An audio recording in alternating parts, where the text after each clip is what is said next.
Alrighty, man.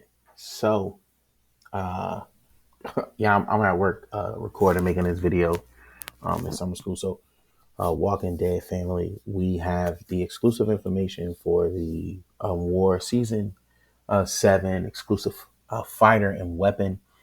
So we see that Yumiko did receive a buff here and everything. So that is pretty good. That Yumiko received the buff. All teammates get elusive for 3 turns. So now they get elusive and camouflage. You see how the armory allegiance was taken off, and deal 20% of her max HP as damage to an enemy, which is good too. I mean, I know this fighter heals for the rest of combat as well and recovers from trauma. That still goes on, but you also get that 20% defense as well here. Signature move has been updated. So the old one is, taunt an enemy for 2 turns on 1 turn target while on the defense. Same concept here.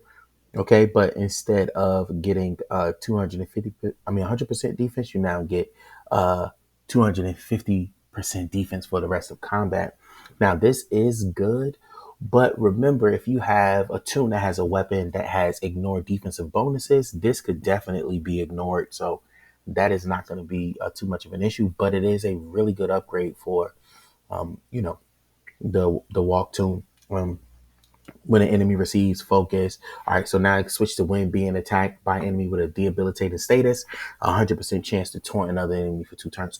So if that tune, she's on a Regina team. Well, just say, for example, we know you're going to put her behind Magna, but if you put her on a Regina team where the offensive tunes can possibly have normalized, and that tune attacks her, she's going to taunt somebody else for 2 turns. So that's pretty interesting there with that combination. You also have the passive here. It's been updated and everything. 100% normalized resistance is one I want to focus on. When an enemy receives a focus status effect, 100% chance they get 10,000 bleed and burn for 2 turns. This is nuts because what's going to happen is on the offensive team, if you're taking in a team against Yumiko, let's say such as, Ellen, where she gets focused to 3 tunes, those 3 tunes are going to get 10,000 burn and bleed.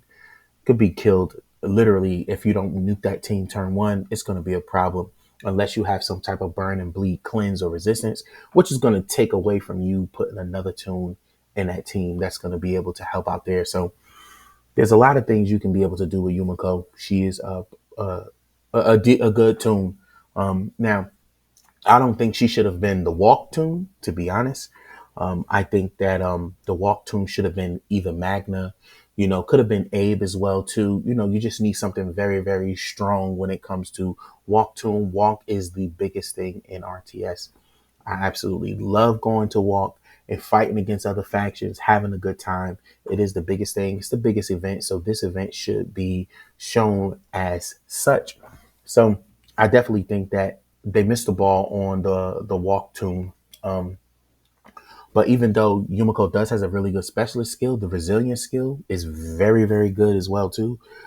So I think it's like top 3 defensive skills. But still, again, walk.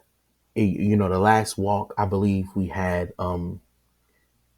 Eris, or if it wasn't Eris, it was um, I can't remember the actual tune, the tune name right now, but you definitely need a really big attack tune because people are struggling within the attack meta right now that is going on within RTS. So you definitely want to be able to um, have that going as well. So now here's where we run into a problem. So this is the Walk Season 7 exclusive weapon. Now, don't get me wrong, the weapon design is nuts. I love the design. I love the details of the weapon with the dragon axe and everything like that. Looks very, very, very good, as far as the design. But I mean, we're not fooled. You know what I mean? This weapon skills the Magnificent Strike, 100% attack against enemies who are stunned. It's just not a good walk weapon, and I think this weapon could have been a lot better. Pretty much, you have it going around already within the community where people know that this weapon is on Brutus. So they found that out. They're posting it everywhere. So this weapon could have definitely been a better design and everything. Now, even though the factory is going to get an exclusive name on it, even though Brutus weapon is specifically tied to Brutus, you know what I mean? It works in Brutus case. It may not work in other cases because it's just so much stuff going on with stun resist. You got teams with 100% stun resistance. So this weapon is not going to be used as much as it possibly could if it was something else, right? So that's kind of the idea here and what my thought process is behind it. You know, like I said, I'm at work. I'm gonna just upload this video pretty quickly and everything, and just to give my thoughts on the walk. You know, walk has been the longest walk in history. We've been in a 6-7 month process. People are at a lull. You know, there's not a lot of excitement going around walk as it normally is. Um, and I just think that it should be a bang. You know what I mean? So if you're going to do walk like this, it has to come with some type of bang. And right now it's been very, very lackluster, man. So these are just my thoughts. It's your boy, Just Call Me Text, man. Like, subscribe, notification bell, bro. Peace.